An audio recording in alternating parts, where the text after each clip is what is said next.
Kia ora, good evening and welcome to Central News for Wednesday the 16th of July. I'm Anne-Marie Case-Miller. The latest data from the Real Estate Institute of New Zealand shows that the number of house sales has cooled over the winter months. REINZ Regional Director Philip Searle says compared to May, sales across the Waikato and Bay of Plenty region fell 16%, with falls of more than 20% in Rotorua, Eastern Bay of Plenty country, Mount Maunganui Papamoa and Waikato country. Compared to May, the median price was steady at $336,000, with prices generally falling in the Waikato and rising in the Bay of Plenty. The Waikato Regional Council is warning farmers to take special care to protect both profits and the environment from the effects of increased nitrogen leaching at this time of year.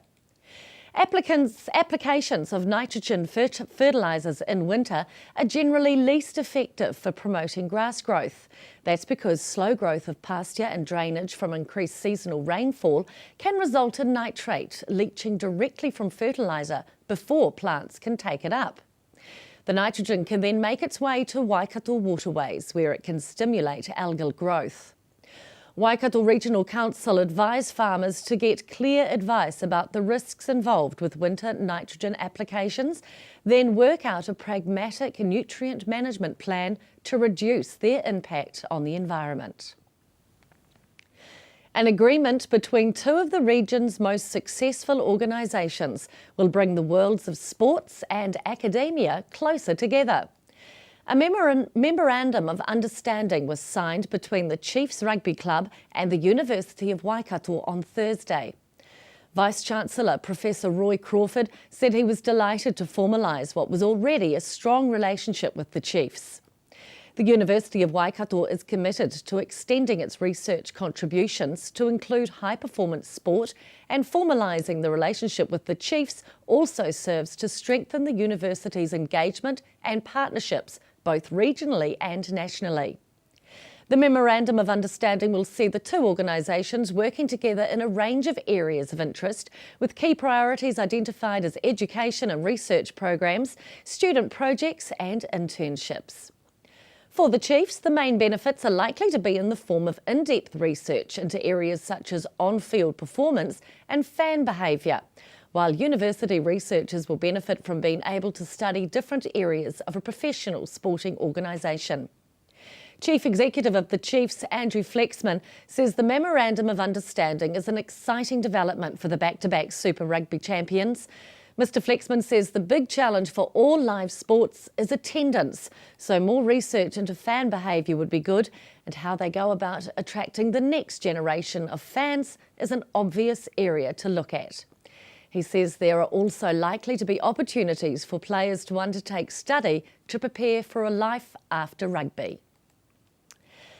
Taking a look at the marine forecast now. Raglan expect a southerly easing early on Thursday to 20 knots. High tide 22 minutes past 1 tomorrow morning. Bay of Plenty a southerly of 20 knots, rising late on Thursday to a southwest of 30 knots, with a moderate southeast swell offshore, easing on Thursday. High tide 28 minutes to 11 tonight. Still to come on Central News. We find out more about measles, and up next, talk cybersecurity.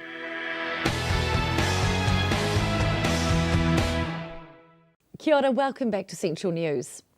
The cybersecurity researchers of Waikato at the University of Waikato have had international recognition for their programs and research around cybersecurity. The need for highly trained people in this profession is paramount as criminal activity on the internet increases. I spoke with Dr. Ryan Coe, Senior Lecturer at the Crow Lab at the University of Waikato, about the rise of cybersecurity as a profession. Oh, because we are all on the same canoe, right? So if one part of the canoe actually sinks, everyone sinks together with it. And what is this canoe? This canoe is actually the internet. We are all connected. And if our computers are compromised and could be used by someone else to do malicious things, we're actually contributing to that cybercrime. So we should all be very vigilant and be very careful with what we do with our computers. Ryan, tell me about the rise of cybersecurity as a profession. Yes, so in the past, it used to be, the security of your systems. You depend on this technical guy or this geeky guy in your office, right, to help you to maintain the passwords and keep it secure. But right now, the sophistication of the attacks are starting to surface. For example, the malware is created, unique malware is created every half a second. Yeah. And the attackers are now using other people's computers to do attacks. So the sophistication requires a sophistication of skill sets, and hence there is a need to actually train professionals to meet up with the demand. It is the same for the demand for lawyers or doctors, very skilled, special skills that can address the needs of the market. How is the Cybersecurity Researchers of Waikato program helping to fill a gap in the market? Yeah, the Cybersecurity Researchers of Waikato, or CRO as we call it, addresses two main areas. One is in education and one is in research. They come hand in hand. So when a student comes through our program in the postgraduate program, they get to learn about the ethical foundations and all the skill sets that are required, but yet they are also challenged by the research problems. Why are we doing research? It's because we have to think ahead of the criminals, at least 5 to 10 years ahead, so that when these graduates come out, right, and they come into the industry, they are actually prepared and they think in a forward-thinking fashion, and some of the tools might even become the future tools that could be used by the industry. So education and research is the area that we are trying to do. Through some of the hands-on practices and also the experiences and the competitions and certifications that we do, we also give them a bit of training, and we also work with the industry and the government, and we consult them for the trends and the strategies. So that's how the CRO Lab fits into this whole ecosystem. And you've had international recognition for the program. Yes, we are very happy that we recently got acknowledged by one of the forefathers of cybersecurity, Professor Corey Scow, who came along and he was observing our program, and he mentioned that we are one of the leaders in the region. And we're very happy that in such a short time we were able to achieve that. But looking ahead, we want to stay grounded and we want to continue surging on. We have a vision. We want to address this gap, which is we want to empower all users. We have this vision where everyone is a defender, as long as everyone can kind of protect themselves in a very easy fashion. Why is there such a shortage of cybersecurity professionals? Oh, as I said just now, there was a sophistication of crime and malicious intention. The sustainability of all this production of all these malicious attacks come at a rate that is much faster than the supply of professionals that could meet and address them. The law enforcement agencies are also facing a kind of like a bottleneck situation where they have so many cases and they don't have enough manpower. So this lab addresses this long-term need and also the short-term need through different programs. We have postgraduate programs, masters and PhD programs. Is this a worldwide problem? It is a worldwide problem because we're all connected to the internet and the internet is used by the world. So we are seeing, for example, a malicious code could be found on your computer, but it is talking to some servers somewhere in other parts of the world, and this server was probably run by another part of the world. So there's a lot of indirect links.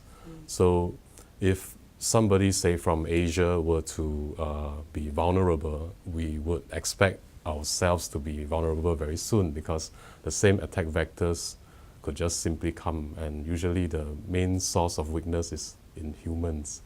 Yeah, for example, in the recent trends of social engineering, people tend to, the same people in other parts of the world can click on the same link as those over here. So yeah, that's how it is. What are the job prospects for graduates from your program? So the job prospects for the students here are very good. We have this in the industry, we call this a zero unemployment rate kind of industry sector. We when just before the graduates are coming out into the industry, they usually would have a job offer. Even more recently, I had about 2 or 3 companies from New Zealand asking us about when our graduates are going to come out, and they would like to have them to do some internships with them. So they're definitely in demand, yeah. And this is going to be growing into $97 billion industry in the next 3 years. Yeah, so I believe there's good confidence that the students will definitely find a job. If not, they can create their own, companies around the inventions they do. Dr. Koh takes part in a group discussion with NetSafe Chief Executive and Digital Safety Advocate Martin Cocker and online legal expert and Faculty of Law Senior Lecturer Wayne Rumbles around cybersecurity as part of the university's winter lecture series. This will be held on the 13th of August at the Gallagher Academy of Arts. Still to come on Central News, we discover how to protect yourself and your children from the measles. And up next, we look at environmentally friendly fashion. That's next on Central News.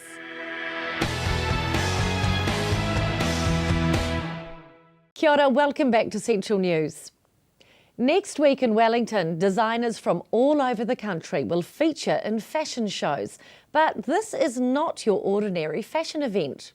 This is New Zealand Eco Fashion Exposed, showcasing ethical, environmentally sustainable and upcycled fashion. Hilary caught up with a local designer to find out more about the event. Welcome to the show, Barbara. Thanks, Hilary. Now tell us about the fashion show Eco Fashion Exposed that you're about to show in. The show has a few different areas in terms of workshops, expo, opportunities for the designers or the brands to meet buyers and media. So really it's about exposing and kind of getting word out. Yeah. Because the show is to highlight and, as you said, and promote those designers that work in ethical, environmentally sustainable and upcycled fashion. What does that mean, especially upcycled fashion? I've never heard this term before. So upcycled, for those that are making and selling, and I've probably done it myself for myself, taken an item of clothing and either just changed the design a bit, added some detail, maybe chopped it up or reused the fabric. So upcycling is kind of a second life. So as opposed to sticking it in a bag or giving it to the op shop, you're actually using it and doing something to it that might be more appealing than its current state. So yeah, it's a little bit like blinging, I suppose. And ethical, environmentally sustainable, what does that mean to you in your work? So environment is around my consciousness of choosing a fabric that when it's being manufactured, it has a sense of responsibility around its effluent, what it puts out into the wastewater system, where it sources its fibre. So is it animal friendly? If I was using, say, organic fabrics, then the choices around not using insecticides or pesticides and so forth. And all of those things have impacts on environments, on people, and I guess the health of the land and the person. So yeah, and with the fair trade and ethical, it's about, I guess, looking after those people that are working in those industries. So it's around the fair wage, it's around the working conditions, and yeah, in a sense. Mm. And now when you say basewear, Okay. do you mean underwear? So basewear is a term you wouldn't find in the dictionary, so it's kind of a bit of a mesh. But base refers to base layer. So base layer for me is that skin layer.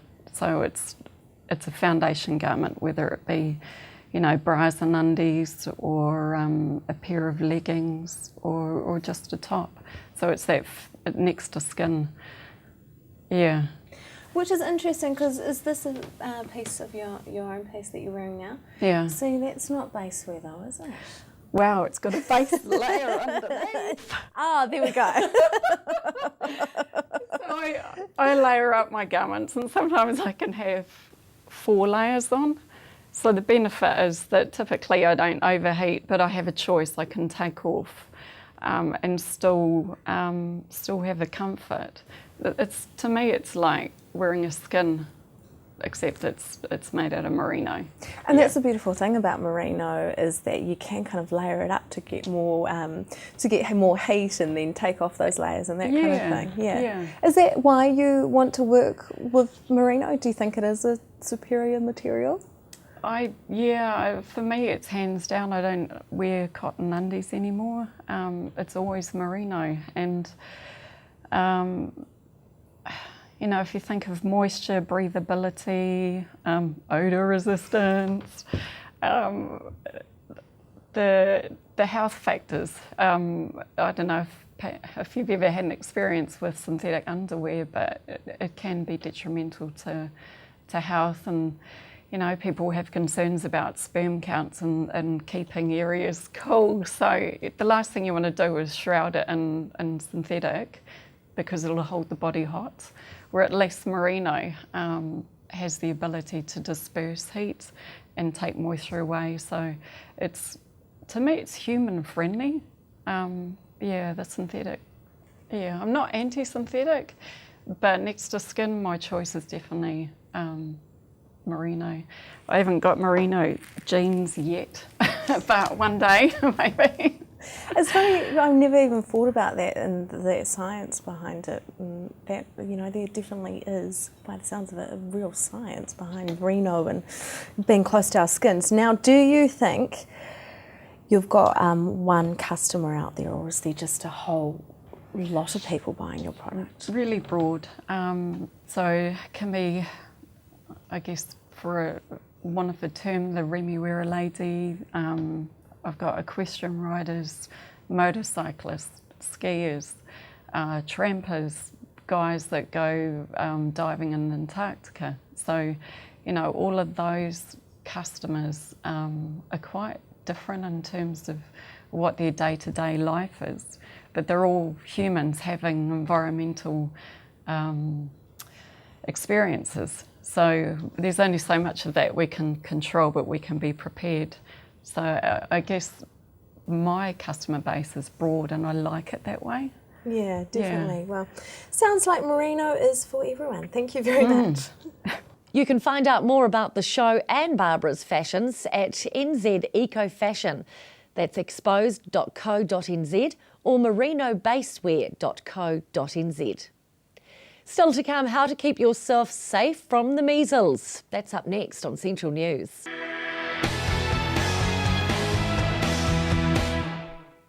Welcome back to Central News. The number of measles cases reported in the Waikato continues to climb, with over 100 people being affected. Of those people, only 4 had received the 2 doses of the MMR immunisation. I spoke with Waikato DHB Medical Officer of Health, Dr Anita Bell, to find out her advice for those people who have chosen not to immunise. Well, I suppose what we will say is, why did you make that choice? And if the choice was made a long time ago, particularly in the 1990s, 1997, when there was a paper presented by Andrew Wakefield from the UK with some associations of MMR with autism, which has been completely disclaimed, then some people may have made a decision based on that, not really thought anything about it since then.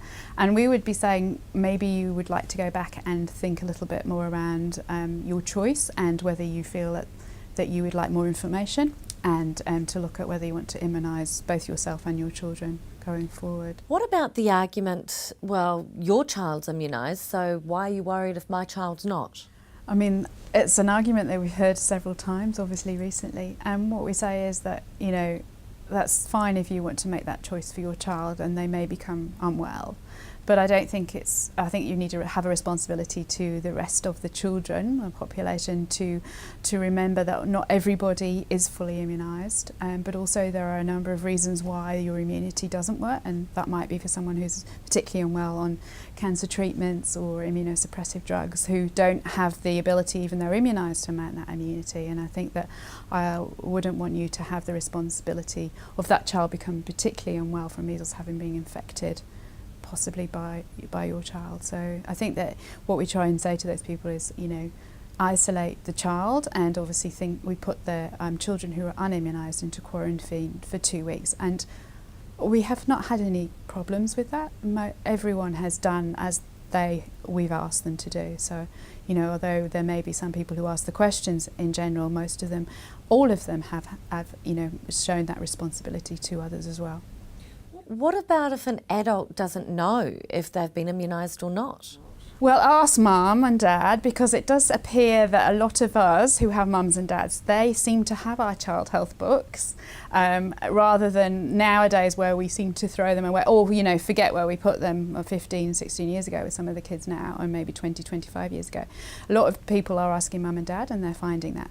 But also, one of the things that we do say is, look, if you were born in New Zealand between 1990 and 1969, then about 95% of people will probably be immune, either by having the vaccine, or we had quite a lot of epidemics of measles around that time. So if in doubt, really, the best thing to do is probably just go and get another immunisation and start it all over again. That's not going to harm you, and it will mean that after 2 MMRs you will be immune, and that's probably the best advice. And if they've already had the measles? You should be immune. But I think you would clarify with your parents whether it was measles or whether it was German measles, because German measles, not measles, it's rubella. A lot of people have had that. If you have any further questions on measles or the MMR immunisation, contact your local doctor or nurse or phone Healthline on 0800 611 116. Time to take a look at the weather now. Firstly, for the Waikato, wasn't it a gorgeous day today? Absolutely stunning Waikato winter day. Expect another one tomorrow, down to a chilly -1, fine with light winds tomorrow and a high of 11. Paeroa, your high 11 with a low of 0. Matamata, get your woolly socks out, high of just 9, -1 overnight. Te Awamutu, your high is 11 with -1 your low. And Tokorua, you scrape through till 9 and 0 is your low. Heading over the Kaimai Ranges now to the Bay of Plenty, Tauranga expecting a beautiful day with southerly winds and a high of 12 degrees, your low 2. Te Puke, you'll get through to 11 degrees with 4 your low. And that's Central News for today. Enjoy the sunshine tomorrow and make sure you like us on our Facebook page, centralnews.tv. Let us know if there's news or an event in your community. We'd love to be part of it. Thanks for joining me. I'm Anne-Marie Case-Miller. Ka kite anō.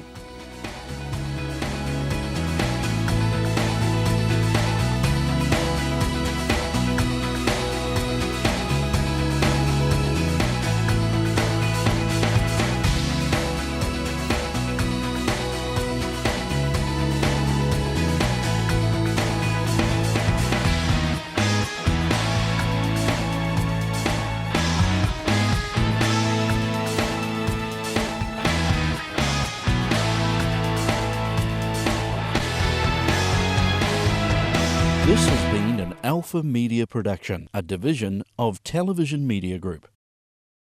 Supporting local content so you can see more of New Zealand on air.